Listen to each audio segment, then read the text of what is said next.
I just had my dinner and I'm making a cup of tea, so I wonder if you want one. I don't know if you have milk and sugar.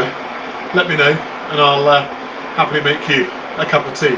It's good to see you this evening as we look at the book of 2 Chronicles.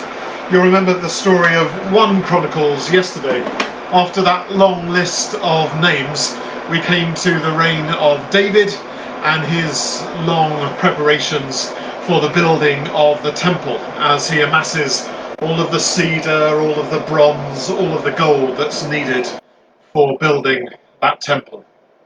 2 Chronicles follows the reign of his son Solomon and then traces all of the kings that follow. It ignores that northern kingdom. Do you remember the land was split in two? We had Judah in the north and Israel in the north and Judah in the south.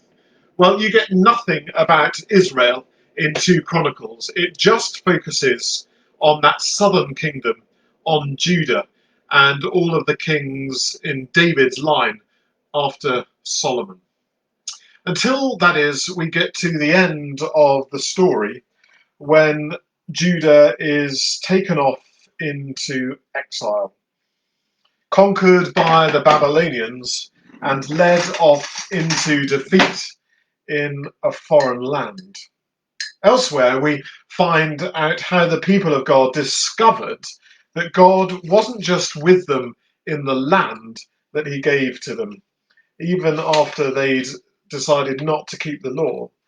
But they find that this is a God who is everywhere and anywhere. Just like, do you remember in Exodus, take off your shoes, you're on holy ground, not in a religious place on top of a mountain, but anywhere. And what the people of God will discover is that God is with them wherever they are. It's not about where he is so much as about where they are. Wherever they are, he is. But it's not what they planned for, it's not what they longed for, and it's not what they hoped for. But there they are, away from the land that God has given to them. But what happens then? Oh, what happens when everything runs out?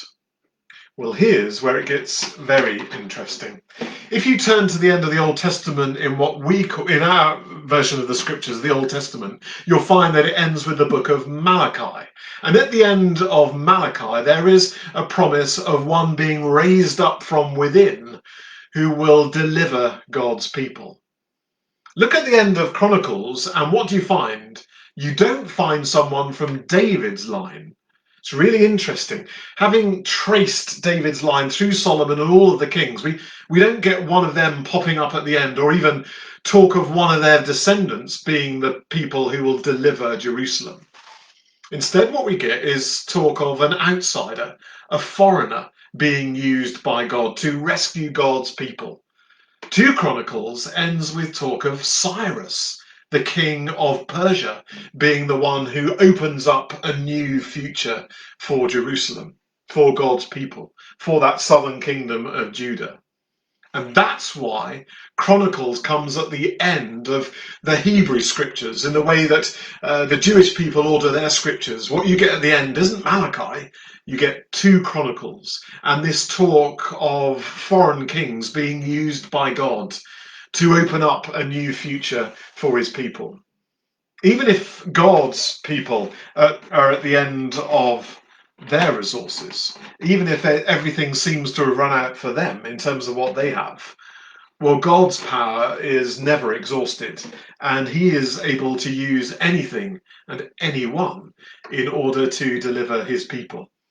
And so you can see how the Jewish people, after they've returned from exile, as they retell this story through the books of Chronicles, it gives them hope as they continue to live in a land that God has promised to them, as they've returned out of exile back into that land, and yet it's still not fully theirs. It's ruled first by the Persians and then by the Greeks and then by the Romans. And so they tell this story of how God is able to work through even foreign regimes to move them towards their freedom and deliverance. And you can see how that continues to be a powerful narrative, even down through the 20th century, through the Holocaust, the Shoah. and the restoration of the nation of Israel. It's a powerful narrative of how God is with his people wherever they are. And even when the resources of God's people run out, that God's resources are never exhausted, and he is able to do new things with new people. 2 Chronicles, then, a fascinating telling, not so much of a history, but a telling of a story in order to give hope, to help people look from beyond themselves and their own resources to God, who is able to work anywhere and able to work through everyone. But even when they get back to the land, there's work to do. There are walls to rebuild and a temple to reconstruct. And so from tomorrow, we'll pick up the story with the help of Ezra and Nehemiah. Join me then.